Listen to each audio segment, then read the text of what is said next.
आमिर मिर्जा को सकीना शेख ब्लैकमेल कर रही थी। आमिर को निशाना बनाया गया था, लेकिन आमिर को भी सकीना के साथ जबरदस्ती बने इस संबंध में मजा आने लगा था। उसने अपनी मर्जी से सकीना से शादी भी कर ली। इनका यह रिश्ता किस हद तक जाने वाला था, ये हम देखेंगे आज इस केस के दूसरे और आखिरी भाग में। हमारा अपना बेटा हमारे खिलाफ गया, दगा दे गया हमें।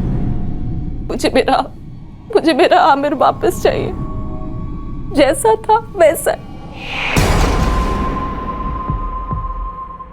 साहब, वो सकीना ने मेरे लड़के पर जादू टोना करके उसे अपने वश में कर लिया है। लेकिन आपके बेटे ने हमें स्टेटमेंट दिया है कि आपके घर में उसे तकलीफें दी जाती हैं। सब वो खुद नहीं बोल रहा, इसे बुलवाया जा रहा है। सकीना ने पूरी तरह उसे तोता बना के रखा है, जो वो सिखाती है वही बोलता ही है।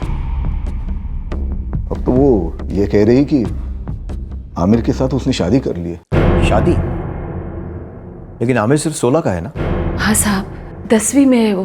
पढ़ाई में बहुत होशियार था, पर अब वो अपनी पढ़ाई पर भी ध्यान नहीं दे रहा है। इम्तिहान सर पर है। इतने सालों में आमिर ने हमारे साथ बदतमीजी तो दूर, ऊंची आवाज में बात तक नहीं की। अब तो ऐसे पेश आता है हमारे साथ जैसे कि हम उसके माँ बाप नहीं, दुश्मन हैं। साहब, कुछ भी करके हमारे लड़के को सकीना के चंगुल से बचा लीजिए, वो उसे बर्बाद कर देगी। देखिए, एक पेचीदा मामला है। उस औरत ने अब तक ऐसा कोई जुर्म नहीं किया है जिसका सबूत है और जिसके चलते हम उसे गिरफ्तार कर सकें। मामला पर्सनल है, तो मुझे एक बार आपके लड़के से बात करनी है।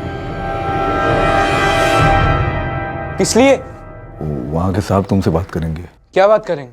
देख बेटा, बात यह है कि वो तुम्हें कुछ समझाना चाहते हैं। किस बारे में? तो आमिर, तुम सकीना के घर सिर्फ इसलिए जाते हो क्योंकि उसका बेटा समीर तुम्हारा अच्छा दोस्त है? सर, 20 मिनट में 3 बार सेम सवाल पूछे आप मुझसे। हाँ, क्योंकि 3 बार पूछने के बाद भी तुम सच नहीं बता रहे हो। आमिर, क्या सकीना तुम्हें किसी बात को लेकर ब्लैकमेल कर रही है? हाँ, सच था। वो मुझे ब्लैकमेल कर रही थी, लेकिन मैं ये सच किसी को बता नहीं पाऊंगा। अगर मैं बता दूं कि ये ब्लैकमेल कैसे शुरू हुआ था, तब भी सकीना मुझ पर इल्ज़ाम लगाएगी, उस वीडियो को दिखाकर। जानता हूँ अम्मी अब्बू मुझे लेकर कितने परेशान हैं, लेकिन मुझे सकीना भी पसंद है। एक तरफ दर्द है और एक तरफ मज़ा। आमिर, अगर तुम किसी बात को लेकर परेशान हो तो बता दो, अभी सही वक्त है। तुम्हारी अम्मी और अब्बू पर क्या बीत रही है इस बात का तुम्हें अंदाज़ा नहीं है। सर, समीर मेरा फ्रेंड है और उसकी अम्मी मुझे पसंद करती हैं और मैं भी उन्हें पसंद करती हूँ। इससे ज़्यादा मुझे कुछ नहीं कहना सर।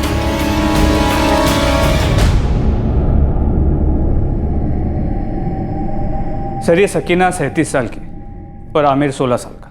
बड़ी नाजुक उम्र है शिंदे, पर ये सकीना ऐसे क्यों पेश आ रही है जैसे आमिर इसकी जागीर है? और आमिर भी खुल के उसका साथ दे रहा है, अपने माँ बाप के खिलाफ जा रहा है। सर, कुछ तो झोल है। शिंदे, इस सकीना का बैकग्राउंड निकालो, देखते हैं ये झोल है क्या। मैं जो कर रहा हूँ, पता नहीं क्यों कर रहा हूँ। मुझे सकीना से प्यार है या मुझे डर है, मुझे नहीं पता। पर मुझे इतना पता कि मेरे कारण मेरे अम्मी अब्बू को बहुत दर्द हो रहा है।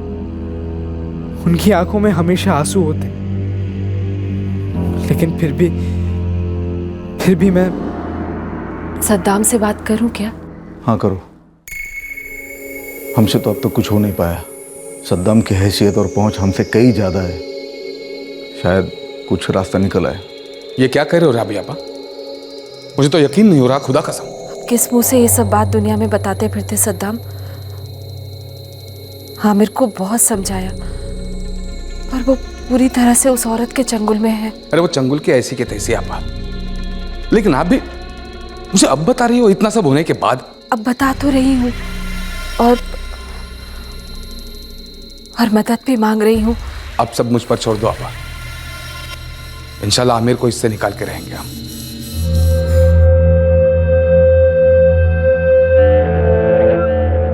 हताश और बेबस राबिया मिर्जा ने अपने छोटे भाई सद्दाम से मदद मांगी। आमिर के माँ बाप कुछ भी करने को तैयार थे।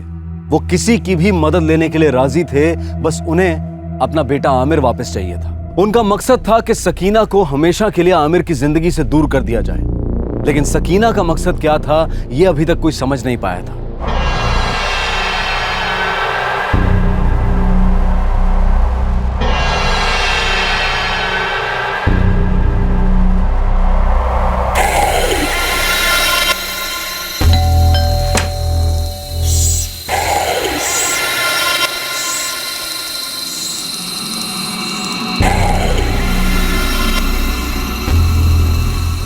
कौन ये? पूरा नाम इसका शकीना शेख है। सदाम भाई अपने फ़हीम चौल में रहती है, तलाकशुदा है और इसका शौहर एक नावेद खान हुआ करता था। और कुछ नहीं सदाम भाई, अभी तक तो इतना ही पता चला है। ठीक।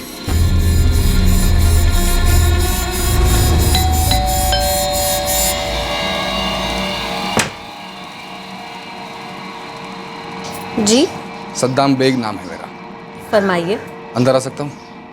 जरूरी बात करनी है। किस सिलसिले में? ये क्या गंद मचा रखी है आमिर के साथ? अगर मुझे पहले मालूम होता कि तुम मुझसे आमिर के बारे में बात करना चाह रहे हो तो तुम्हें घर के अंदर ही ना लेती। अंदर तो मैं आ ही जाता जैसे आ गया। अब सीधे तरीके से बता, तुमने आमिर के साथ क्या कर दिया है? देखो सद्दाम बेग या जो कुछ भी तुम्हारा नाम है, मैं ये बात पहले भी आमिर के अम्मी अब्बू से कह चुकी हूँ और तुमसे दोबारा कह रही हूँ कि आमिर और मेरे बीच में जो कुछ भी है ये हमारा निजी मामला है और अब तो हम शादीशुदा भी हैं, तो अगर तुम इसमें दखल ना दो तो ही बेहतर होगा। निकल जाओ यहाँ से। देखो सकीना, मेरी राबिया आपा और इमरान भाई जो हैं शरीफ है, तमीज वाले हैं, और मैं ना तो शरीफ हूं ना तमीज वाला। और तुम तो कुछ ज्यादा ही समझदार लग रही हो, इसलिए और इशारे नहीं होंगे।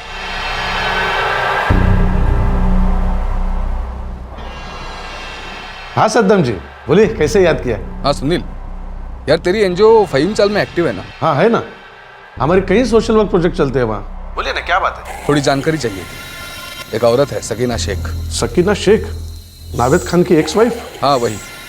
जानते हो क्या उसे? हाँ जानता हूँ, लेकिन माजरा क्या है? यार सुनील, मामला थोड़ा सेंसिटिव है। मेरी बहन है राबिया, उसका बेटा है 16 साल का आमिर। तो यह आमिर को यह सकीना शेख बहका रही है।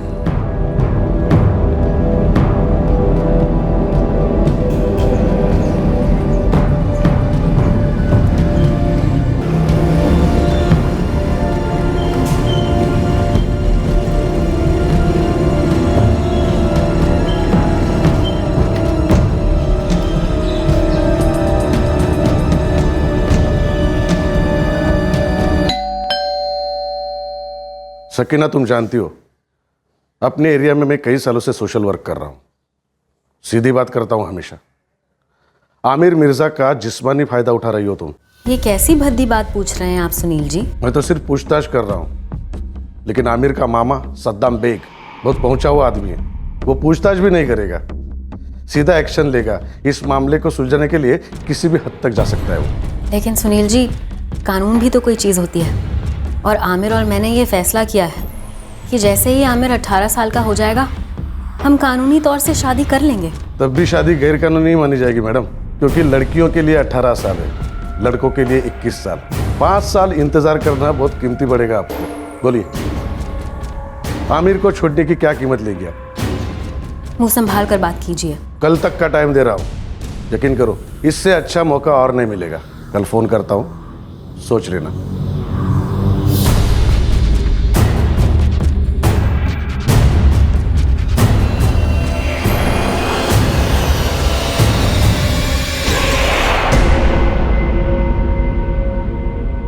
आमिर को छोड़ने की क्या कीमत लेंगी आप? ये सवाल सकीना के दिलो दिमाग में गूंजने लगा था। कई दिनों के बाद उससे ये सवाल पूछा जा रहा था, लेकिन सकीना से ये सवाल पहले अक्सर पूछा जाता था।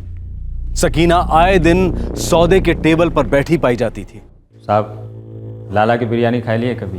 तो सही खबर दे, फिर हम लोग साथ में खाएंगे। साहब, लाला की बिरयानी से ज़्यादा चटपटी तो इस सकीना की स्टोरी है। लाला की बिरयानी कभी सकीना का बाप नसीम भाई चलाता था। लाला को बेचकर अरब चला गया, दुख में। दुख में क्यों? जब सकीना 15 साल की थी ना, तो माँ ऑफ हो गई। हिंदू औरत थी, नम्रता, इकलौती औलाद थी ये सकीना। नसीम भाई ने खूब पढ़ाया लिखाया, ग्रेजुएट बनाया, लेकिन सकीना ने चालू पने में पोस्ट ग्रेजुएशन कर ली। इतने लफड़े कि वो खुद भी भूल गई होगी कि कितनों के साथ घूमी। किसी नावेद खान से शादी हुई थी इसकी? करेक्ट साहब, नावेद खान से उसका ये बेटा समीर है। जब समीर 1 साल का था तब सकीना नावेद का तलाक हो गया। अच्छा खासा पैसा निकलवाया था नावेद से, आज तलक उसके पैसों पे ऐश कर रह लिए। लेकिन साहब ये सिर्फ रायता है, असली बिरयानी तो बाकी है। बिरयानी के पहले कोई रायता परोसता है क्या? मेन बात कर। मेन बात ये है साहब कि पूरा फ़हीम चौल जानता है ये औरत मतलब बहुत खतरनाक चालू है साहब। अपने बेचारे बाप को भी नहीं छोड़ा था इसने। अपने बाप के साथ क्या किया इसने? अपने इलाके में केस भी था उसके नाम पे। कैसा केस? क्या मेरे खिलाफ केस दर्ज कर दिया है? अपने बाप के खिलाफ? जी हाँ, सकीना ने आपके खिलाफ रेप का चार्ज लगाया। साहब वो मेरी सगी बेटी है। उसने उसके स्टेटमेंट में यह भी कहा है कि मेरे सगे बाप नसीम शेख ने मेरे साथ जबरदस्ती की, मेरा बलात्कार किया। हाँ अब्बू, ये केस मैंने ही किया है। अपने अब्बू के खिलाफ इतना घिनौना इल्जाम? अरे काहे का अब्बू, आप तो अपनी बिरयानी की दुकान उस कमीने लाला को बेचकर मस्कट सेटल हो गए। जिंदगी का रायता तो हमारा फैला ना यहाँ पर। मैंने आपसे ये घर क्या मांगा, आप तो अपनी 2 पैसे की नसीहत ही देने लगे मुझे। अभी भी कह रही हूँ ये घर मेरे नाम कर दीजिए, मैं केस वापस ले लूंगी। अपने अब्बू को ब्लैकमेल कर रही है तो? अब्बू जान, ये जमाना ही कुछ ऐसा है। आजकल पैसा खून से भी ज्यादा गाढ़ा हो गया है। घी निकालने के लिए उंगली टेढ़ी करनी पड़ती है आजकल। और अगर आप चाहते हैं कि मैं उंगली सीधी करूं तो फिर ये घर मेरे नाम कर दीजिए और साथ में 20 लाख कैश। पहले वकील के पास चलेंगे, उसके बाद पुलिस स्टेशन, दोनों काम एक साथ हो जाएंगे। और हाँ, उसके बाद बिरयानी खाने चलेंगे। नसीम भाई जिंदा लाश बन गए। जो ये सकीना बोली वो सब कर दिया। फिर सकीना ने केस वापस ले लिया। उसके बाद नसीम भाई अरब कट लिया, आज तक नहीं लौटे कभी। नसीम उसका सगा बाप था, फिर भी उसने उस पर रेप का केस करके उसे ब्लैकमेल किया। साहब रायता और बिरयानी तो हो गया, अब शाही टुकड़ा खबर सुनिए। 4 साल पहले की बात है। सकीना ने अपने तलाकशुदा शौहर को घर बुलाया। नावेद खान आया मिलने।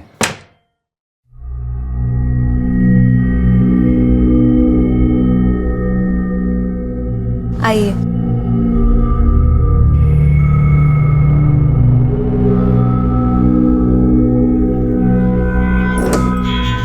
आज सूरज कहाँ से हो गया भाई? इतने सालों बाद याद किया। आज दिन ही कुछ ऐसा है। समीर अपने स्कूल के पिकनिक पे गया हुआ है। मैं घर पर अकेली हूँ। तुम्हारी याद आ रही थी। हमेशा की तरह तूफान लग रही हो। अब यहीं खड़े होकर शब्दों के तीर चलाओगे क्या?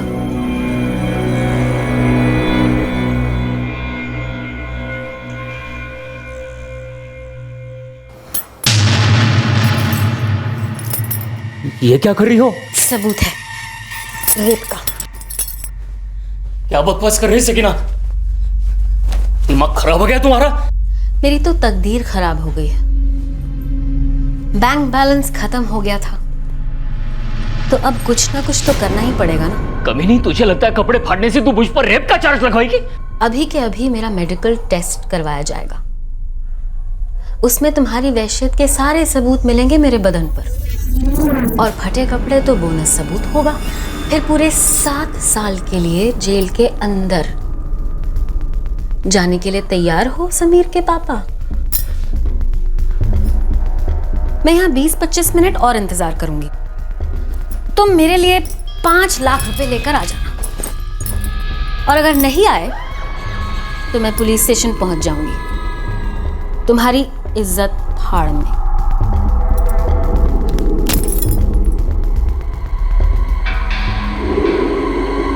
शौहर और सगे अब्बू के साथ ऐसा कर सकती है, बाकी लोग तो चिल्लर हैं इसके लिए। पता नहीं कितनों को चूना लगाई होगी इसने। गारंटी बोलता हूँ साहब, आमिर के साथ भी ऐसा ही कुछ खेला होगा। इमरान और राबिया मिर्ज़ा को बुलवाओ, और आमिर को भी। उन्हें सकीना की असलियत बताना ज़रूरी है, खासकर आमिर को। अरे कितनी बार जाना पड़ेगा पुलिस स्टेशन? क्यों कर रहे हो आप लोग मेरे साथ ऐसा? आमिर, आवाज नीचे। इस बार उन्होंने खुद सामने से बुलाया है, मुझे पता नहीं किस लिए। देख, उन्हें सकीना के बारे में कुछ पता चला है, वो हमें बताना चाहते हैं। और तेरा वहां होना बहुत जरूरी है।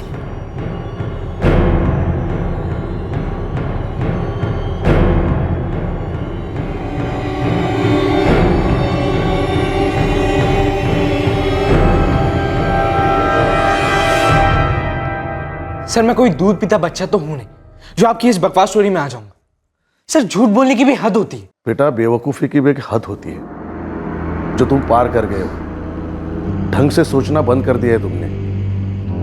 झूठी स्टोरी बताकर हमारे हाथ कौन सा खजाना लगने वाला है?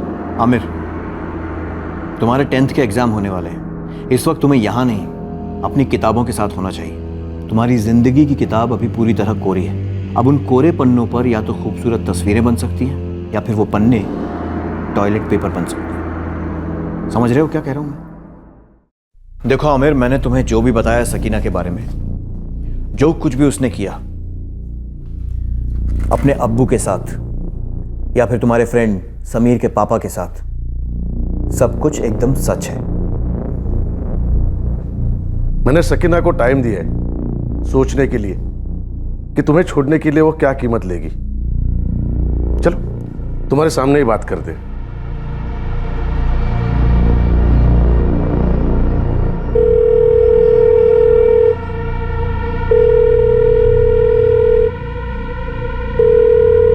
हेलो सकीना, सुनील कामत बात कर रहा हूं। क्या फिगर तय किया? कितना लगे आमिर को अपनी चंगुल से छोड़ने के लिए? मैंने कुछ नहीं सोचा है सुनील जी, क्योंकि मुझे कुछ चाहिए ही नहीं। देखो सकीना, तुम जो मांगोगे वो मिलेगा तुम्हें। मैंने कहा ना आपसे सुनील जी, मुझे आमिर के बदले में कुछ नहीं चाहिए। मेरे पास सब कुछ है। पैसों के लिए नहीं तो फिर किस लिए आमिर को अपना निशाना बनाया? ऐसा क्या देख लिया उसमें तुमने? ऐसा भी क्या देखा उसमें?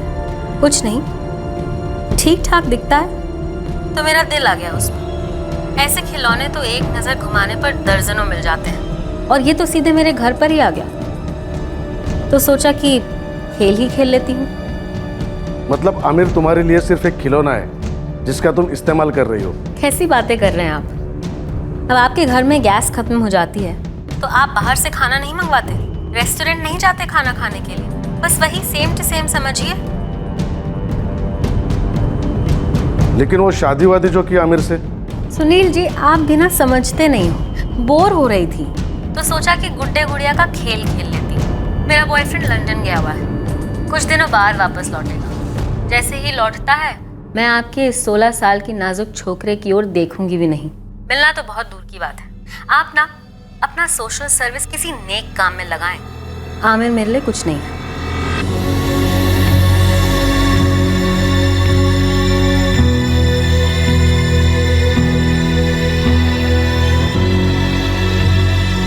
बस यही सुनना बाकी था। मुझे इस बात का एहसास होने के लिए कि मैं कितना बड़ा डफर हूं। ठीक है, उसने वीडियो बनाकर ब्लैकमेल किया था मुझे, लेकिन मैं ब्लैकमेल हुआ ही क्यों? सब लोग मेरी तरफ देख रहे थे, मेरे लिए फिक्रमंद थे, और मैं ये जानते हुए कि सकीना के दिल में मेरे लिए कुछ नहीं था, मेरा दिल टूट रहा था। आमिर, अब तो सब कुछ सच बताओगे? क्या हुआ था तुम दोनों के बीच?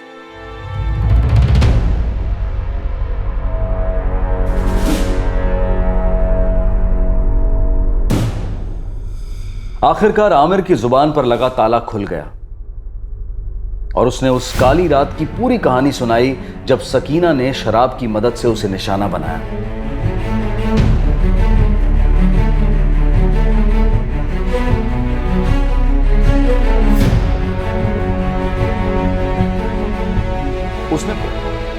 उसने सबको शादी के बारे में भी सारा सच बताया।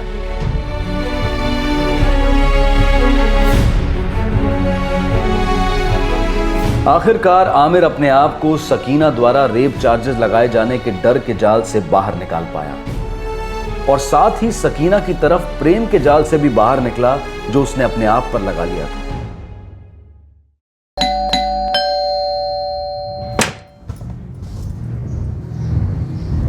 अब क्या है साहब?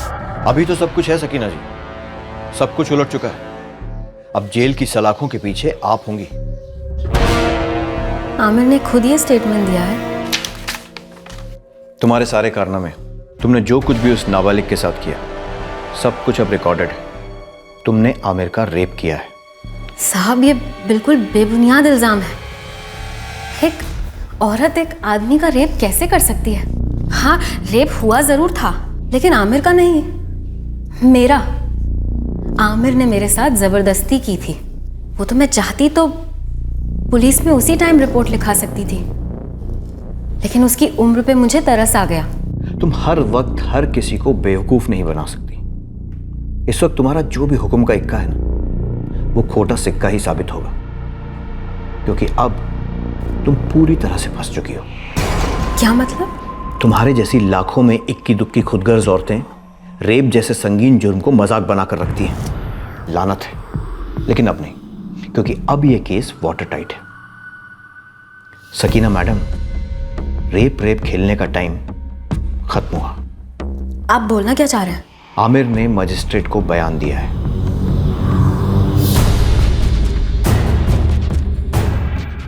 तुम दोनों के बीच जो कुछ भी हुआ था, उसने मजिस्ट्रेट के सामने सब कुछ बता दिया है। तकरीबन 6 महीने पहले इमरान मिर्ज़ा आमिर को मेरे क्लिनिक में आए थे। उसके प्राइवेट पार्ट्स में स्वेलिंग हो गई थी। नई सेक्सुअल एक्टिविटी शुरू करने पर कुछ केसेस में ऐसा होता है, तो मैंने उसी से रिलेटेड कुछ मेडिसिन प्रिस्क्राइब कर दी थी। सर, एक यूनिक केस है। अगर कोई औरत किसी 16 साल के लड़के को शराब पिलाकर उसके साथ फिजिकल रिलेशन बनाती है, उसका रेप करती है, तो इस केस में कैसे आगे बढ़ सकते हैं सर? 16 साल मतलब लड़का minor? Yes sir, 10th class का स्टूडेंट है। फिर तो हम एक्यूज को पॉक्सो के तहत बुक कर सकते हैं, protection of children against sexual offences act. Right sir. Accused को सेक्शन 4, 8 और 12 के तहत बुक करो। Okay sir. लड़के की साइन स्टेटमेंट ले लो और मजिस्ट्रेट के सामने डिपोजिशन करवाओ लड़के का। Okay sir, thank you sir. तुम अब बच नहीं सकती सकीना, और हम तुम्हारी जमानत के खिलाफ भी जमकर लड़ेंगे। समीर, इसके पहले भी मैं तुम्हारी अम्मी के लिए एक रेप केस लड़ा था, लेकिन इस बार तुम्हारी अम्मी के ऊपर तुम्हारी उम्र के लड़के के साथ रेप करने का इल्जाम है। उनका बचना नामुमकिन सा लग रहा है। देखो, मैं इस केस में नहीं पढ़ना चाहता। I am sorry Sameer. अब्बू, अम्मी की बेल एप्लीकेशन रिजेक्ट हो गई है, दोबारा फाइल करनी होगी, और उसके लिए किसी दूसरे वकील को हायर करना होगा। समीर, तुम मेरे बेटे हो और ये कभी बदल नहीं सकता। तुम्हें तकलीफ हो तो मैं सबसे पहले उसे दूर करूंगा, लेकिन जहां तक सकीना का सवाल है, वो मेरे लिए बिल्कुल मायने नहीं रखती। नाना जान, अब्बू ने भी मदद करने से मना कर दिया है। मेरा भी वही जवाब है बेटे। सकीना मेरे लिए मर चुकी है।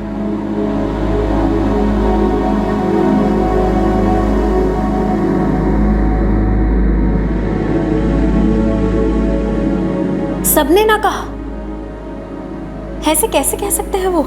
लॉयर अंकल कह रहे थे कि ये केस जो भी लेगा हार जाएगा। नाना, अब्बू सब कह रहे हैं कि आपने जो कुछ भी किया बहुत गलत किया और आपको इस सब की सज़ा मिलनी चाहिए। और तुम्हें क्या लगता है अपनी अम्मी के बारे में समीर? मुझे नहीं पता अम्मी, क्या सही है क्या गलत। मैं कभी सीख ही नहीं पाया, या शायद आपने कभी सिखाया नहीं, या शायद गलत सिखाया।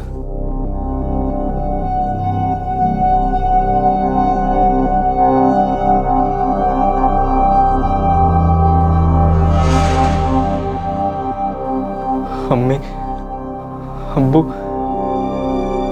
कैसे माफी मांगू आप लोगों से मैं? नहीं बेटा, तुझे अपने किए पर शर्मिंदगी है, यही काफी है हमारे लिए। और देख, हमने तुझे कभी गुनहगार समझा ही नहीं। बस अब ये सब भूल के तो अपने इम्तिहान पर ध्यान दे बेटा। पूरी जिंदगी पड़ी है तुम्हारे सामने। सभी लोग सकीना को गुनहगार मान रहे। हाँ, उसने गलत तो किया, लेकिन मैंने जो किया, क्या वो गलत नहीं? कितना गलत है ये मुझे नहीं पता। मेरे अम्मी अब्बू मुझे कुछ नहीं कहते, बस सकीना को कोसते।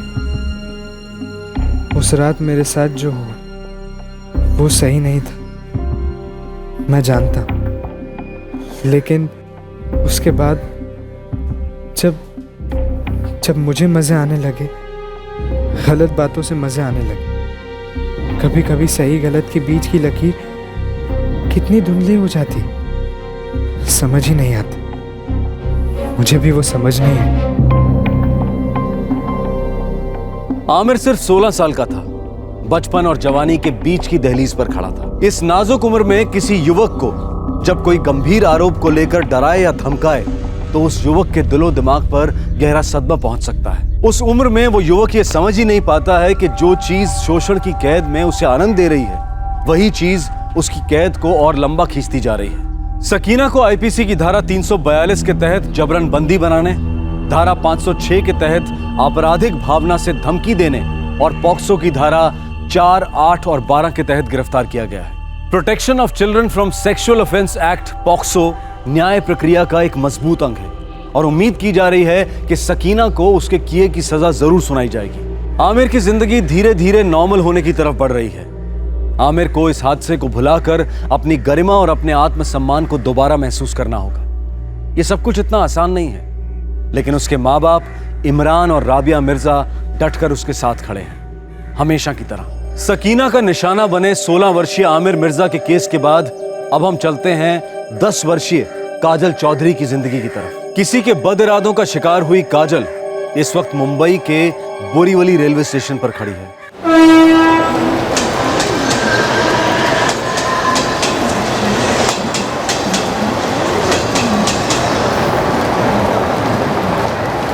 प्लेटफॉर्म क्रमांक 1 के किनारे से दूर खड़े रहिए।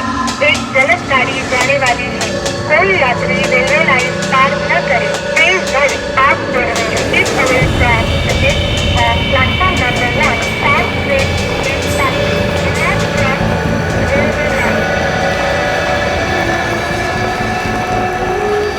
चल बेटा चलते हैं, मैंने टिकट ले ली है।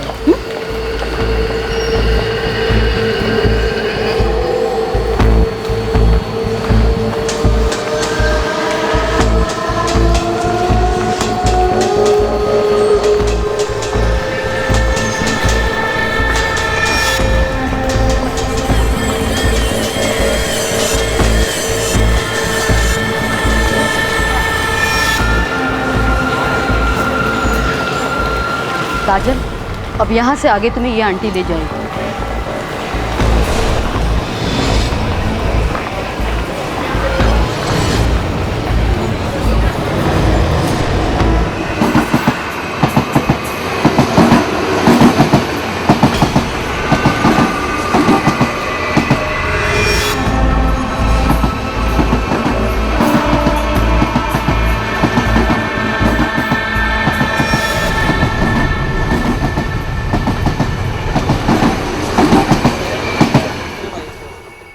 साहब काजल नाम है, काजल चौधरी, बस 10 साल की है। रोज की तरह कल शाम वो बाहर खेलने गई, बस फिर लौटी ही नहीं। आप लोग यहीं पालघर में रहते हैं?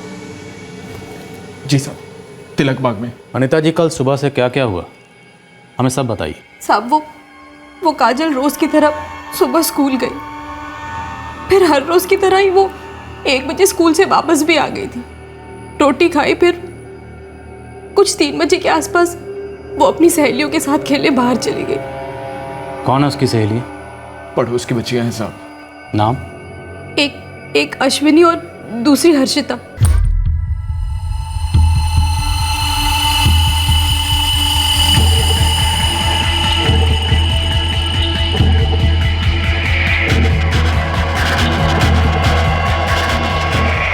फिर 4:30 बजे के आसपास काजल घर आई थी।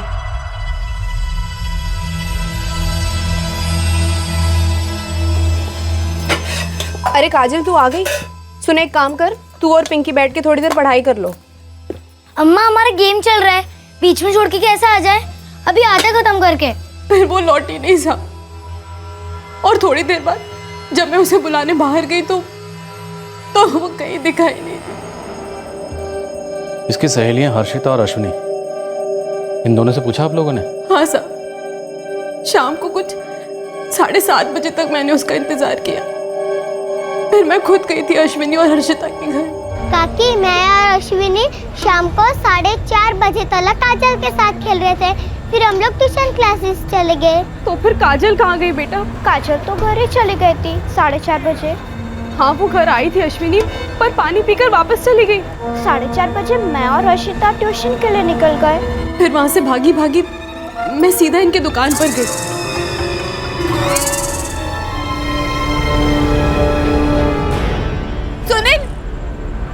क्या हुआ? वो काजल वो घर नहीं आई और कहीं मिल भी नहीं रही। क्या बोल रही हो अनीता? और शाम को खेलने गई तो वापस ही नहीं आई। हमने हर्षिता और अश्विनी से भी पूछा, वो कह रहे हैं कि वो 4:30 बजे ही चली गई थी। मैंने और गिरीश ने पूरा तिलक बाग छान मारा साहब, हर गली हर घर सब जगह पूछा साहब।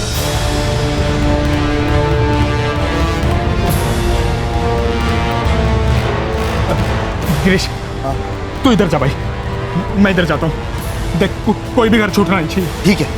पता नहीं मेरी बच्ची कहाँ गई होगी।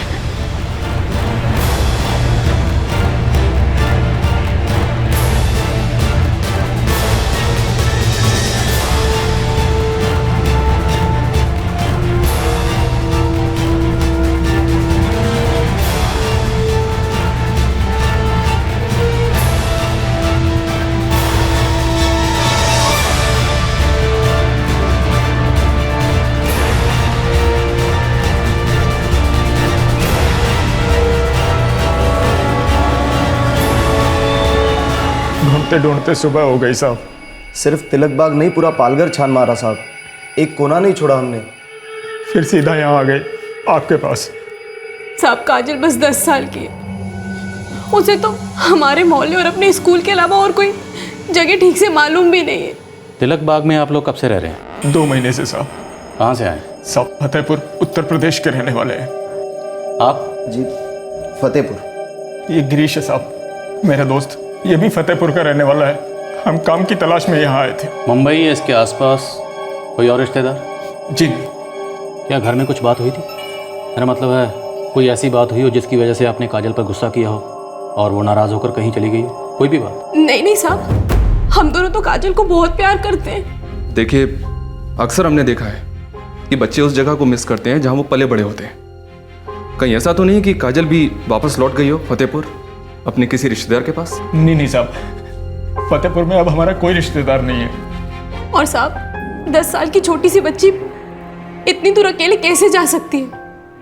मैंने तो कभी उसे घर का सामान लाने के लिए भी पास की किसी दुकान तक भी अकेले नहीं जाने दिया। आप बेफिक्र रहिए, हम तुरंत सर्च ऑपरेशन शुरू करते हैं। हमारी बच्ची को ढूंढ लीजिए साहब, हम जिंदगी भर आपका एहसान नहीं भूलेंगे। हाथ जोड़ते हैं कि कहीं कुछ गलत ना हो जाए मेरी बच्ची। पिताजी, आप गलत के बारे में सोचिए भी मत, धीरज रखिए, हम आपकी बेटी को जल्द ढूंढ निकालेंगे। एक 10 साल की बच्ची जब रात भर ढूंढने पर भी नहीं मिलती, तब माँ बाप का खून बर्फ हो जाता है। खौफ के हाथों वो कठपुतलियां बन जाते हैं। अनीता आतंकित थी इस ख्याल से कि उसकी 10 साल की बेटी कहीं किसी गलत इंसान के हाथों में ना फंस गई हो। काजल को वाकई में कोई कहीं ले गया था। कौन थे वो लोग?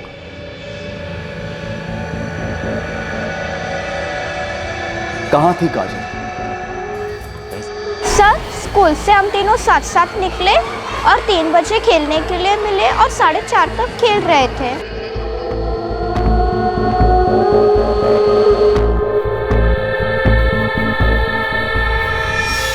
फिर मैं और हर्षिता ट्यूशन के लिए गए। काजल की मम्मी ने हमें बताया कि काजल 4:30 बजे घर पे आई। उसने पानी पिया और बोली कि उसका गेम चालू है। कुछ पता है तुम दोनों को कि तुम लोगों के जाने के बाद काजल किसके साथ खेल रही थी? हमें नहीं पता सर, रोज तो सिर्फ हम तीनों ही खेलते हैं, हमारे साथ और कोई भी नहीं होता। नहीं साहब, मैंने तो नहीं देखा इस बच्ची को। नहीं साहब, नहीं देखा।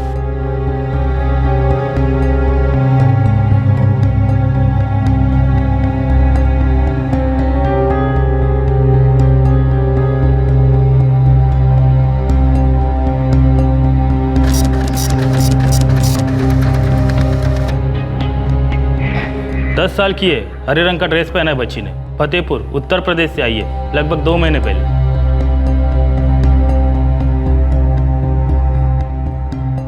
जी नहीं सर, अभी तक ऐसी कोई लड़की हमारे चिल्ड्रंस होम में नहीं लाई गई है।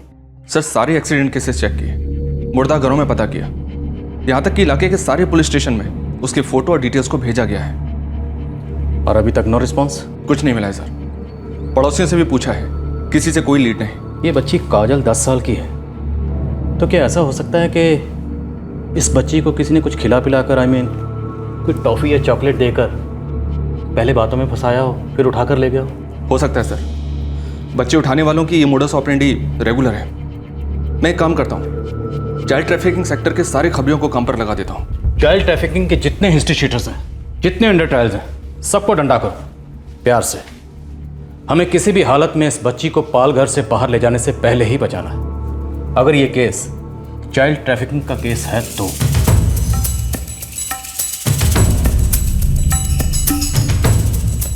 कल शाम से गायब है ये पंछी। पर तक नहीं निकले इसके अभी। क्या रे, कैसे जानवर होते ना तुम लोग? अरे सब ऐसे नहीं होते, मैं तो बचाने के चक्कर में लगा हूँ। बोलना, कहीं से कोई टिप मिल सकती है क्या? पहले कसम खा, मेरा नाम नहीं आना चाहिए। खा ही रहे। चल अभी काम का नाम बोल। मुमताज आपा। इधर कौन भेजा रे तेरे को? समझ लो इस बच्ची की तकदीर ने भेजा है। मदद कर दो, पुलिस वाले पागलों की तरह ढूंढ रहे हैं इसे। ये पार्सल तो इधर नहीं आया हीरो, और इस इलाके में अगर कोई पार्सल आता है या जाता है तो नाका सिर्फ एक ही है, मुमताज आपा का। किसी और ने खोला हो तो? खुद का टोल नाका? इतनी हिम्मत किसी की नहीं है अभी इस इलाके में, और अगर ऐसा हुआ है तो पता करके बता मुझे। पुलिस वालों से ज्यादा दूंगी, समझा?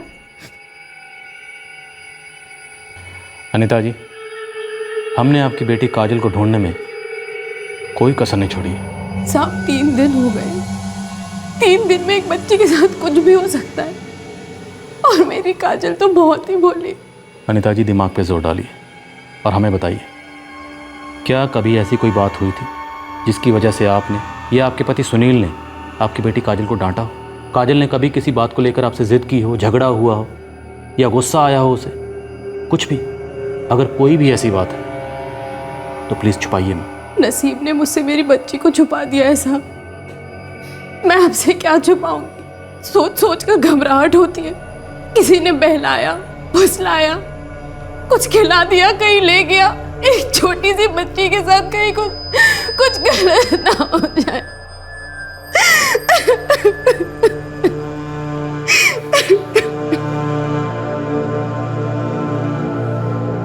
हर एंगल, हर खबरी, हर सोर्स को 3 दिन में टैप कर चुका हूँ सर, लेकिन कहीं कुछ नहीं मिला। काजल के माँ बाप का भी यही कहना है कि उनके बीच में कोई अनबन नहीं थी और काजल किसी बात को लेकर गुस्सा नहीं थी। सर, एक 10 साल की बच्ची को ऐसा भी क्या गुस्सा आएगा कि वो अपना घर छोड़कर कहीं और चली जाएगी? यादव, याद है उस दिन तुमने एक बात कही थी कि हो सकता है वो बच्ची फतेहपुर वापस चली गई? जी हाँ सर, लेकिन उस एंगल को तो हमने टटोला ही नहीं था, क्योंकि काजल के पिता सुनील का कहना है अभी उनका वहाँ कोई नहीं है। हो सकता है सुनील का वहाँ कोई ना हो, लेकिन काजल की तो यादें वहाँ से जुड़ी हो सकती हैं जिसका जिक्र उसने किसी से ना किया। Operation Fatehpur sir? लेकिन टीम बिल्कुल छोटी रखना, क्योंकि चांसेस बिल्कुल ज़ीरो हैं कुछ भी हाथ लगने के। लेकिन इस वक्त हमारे हाथ में भी ज़ीरो ही है।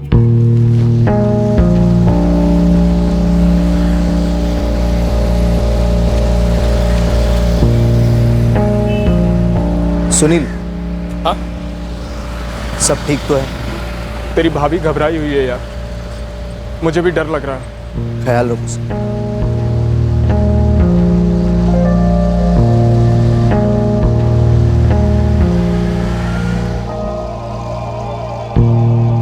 अम्मा, काजल दीदी कहाँ है?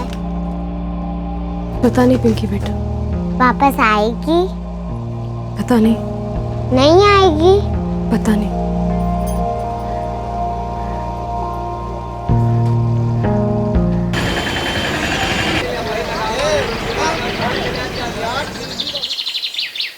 हाँ साहब, इसी गांव की बच्ची है काजल, सुनील चौधरी की बड़ी बेटी। साहब, वो रहा उनका घर, 2 महीने से बंद है। क्या पिछले कुछ दिनों में इस बच्ची को यहाँ पे देखा है किसी ने? साहब, हमने तो नहीं देखा। अगर किसी और ने देखा होता तो पता जरूर होता। गुप्ता जी, हमें अलग अलग लोगों से पूछना चाहिए सारे गांव में। बिल्कुल जादव जी, हम और आदमी मंगवाते हैं, पूरे गांव में फैला देते हैं। साहब रुकिए। साहब, ये आप लोग कह रहे थे कि ये सुनील चौधरी और उनकी पत्नी अनीता चौधरी अपनी बेटी काजल की मिसिंग कंप्लेन लिखवाई है मुंबई में। हाँ, क्यों? कुछ कहना है तुम्हें? कहना तो कुछ नहीं है, बस अचानक से चले गए थे। अब किसी को मालूम ही नहीं था कि मुंबई रवाना हो गए। अच्छा सर,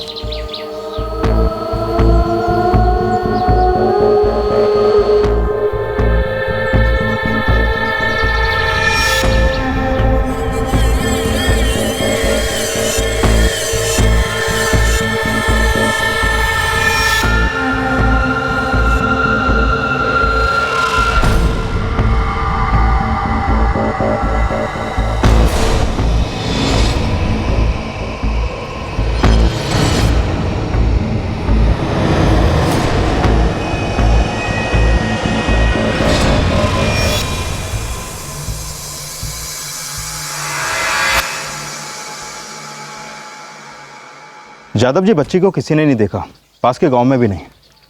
और यहाँ इस गांव में चौधरी परिवार का कोई रिश्तेदार भी तो नहीं है। इस गांव की बच्ची है 10 साल की, मुंबई में गायब हुई 1 हफ्ते पहले।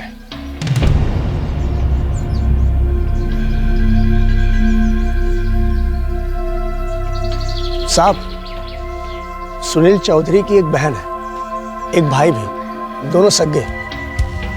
जब तुझसे पहले पूछा तब क्यों बोला कि कुछ नहीं मालूम इन लोगों के बारे में? बड़ा अजीब लग रहा था हमको। गांव में किसी ने कुछ बोला क्यों नहीं आपको? किस बात का अजीब लग रहा था तुम्हें, और क्या नहीं बोला गया हमें? आप लोग बोले जा रहे हैं कि काजल के माता पिता सुनील और अनीता उसे ढूंढ रहे हैं। सुनील चौधरी और उनकी पत्नी अनीता चौधरी ने अपनी बेटी काजल की मिसिंग कंप्लेन लिखवाई है मुंबई में।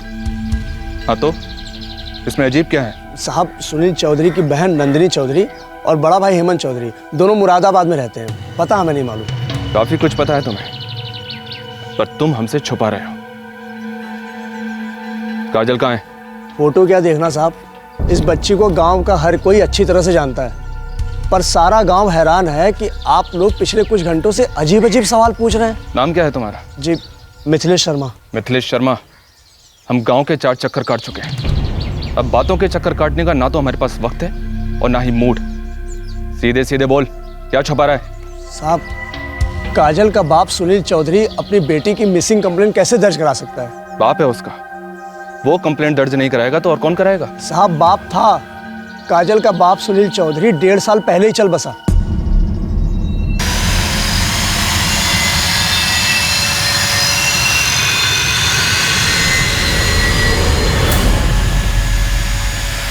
ये सुनील और ये अनीता, ये दोनों बच्ची की मिसिंग कंप्लेंट दर्ज कराने आए थे, और अब तुम कह रहे हो कि बच्ची का बाप सुनील 1.5 साल पहले गुजर गया।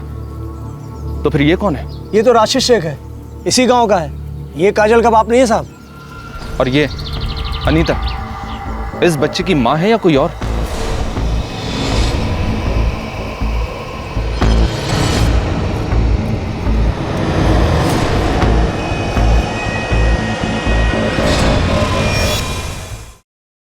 तुमने तो मुझे डरा ही दिया था। कुछ नहीं होने वाला। अगर काजल उन्हें मिल गई तो? काजल पुलिस को कभी नहीं मिलेगी। पर हाँ, तुम अपनी नौटंकी चालू रखना, रोना धोना तबीयत से। आंखें सूज गई तो सुरमा ला दूंगा, आंसू कम नहीं पड़ने चाहिए।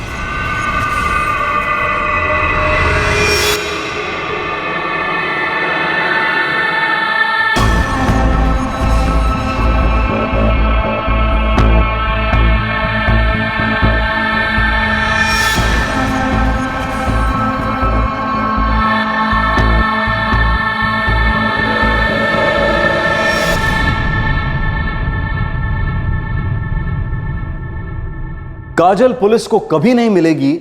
राशिद ये बात इतने दावे के साथ क्यों कह रहा था? काजल को ऐसी कौन सी जगह भेजा गया था जहां पुलिस उस तक पहुंच ही नहीं सकती थी? वहां फतेहपुर में पुलिस को पता चल गया था कि अपने आप को सुनील बताने वाला दरअसल राशिद शेख है और वो काजल का पिता नहीं है। काजल का असली पिता मर चुका था। तो फिर ये राशिद और ये औरत जो अपने आप को अनीता कह रही थी, ये लोग कौन थे? इन दोनों ने पालघर पुलिस स्टेशन में शिकायत दर्ज करवाई थी कि वो सुनील और अनीता चौधरी हैं और उनकी 10 साल की बेटी काजल चौधरी घर नहीं लौटी है। पुलिस ने 1 हफ्ते तक जमीन आसमान एक कर दिया था, लेकिन बच्ची की कोई खबर नहीं थी। उसके बाद पुलिस ने एक चांस लिया था और इस जोड़े के गांव फतेहपुर उत्तर प्रदेश चली गई थी, और वहां इस केस में एक बहुत ही बौखलाने वाला नया एंगल खुल गया था। उम्मीद थी कि इस नई इंफॉर्मेशन के साथ पुलिस लौटकर इस केस को सुलझाने वाली थी, लेकिन अहम सवाल यह था कि 10 साल की काजल कहां थी और किस हाल में थी? इन कहानियों की असल कहानी क्या है? काजल का पिता सुनील कौन था, कैसे मरा और क्यों? इन सारे सवालों के जवाब और इस पेचीदा केस को अंजाम हम देंगे कल रात 11 बजे इस केस के दूसरे और आखिरी भाग में। आपसे फिर मुलाकात होगी क्राइम पेट्रोल सतर्क में। तब तक अपना ख्याल रखें, सुरक्षित रहें, स्वस्थ रहें और याद रखें, हर कामयाबी की इमारत एक सपने की नींव पर खड़ी होती है। सही वक्त, सही कदम, सतर्क रहें। जय हिंद। इस तरह के और भी एपिसोड देखने के लिए हमारे चैनल को सब्सक्राइब करें और बेल आइकन दबाना ना भूलें।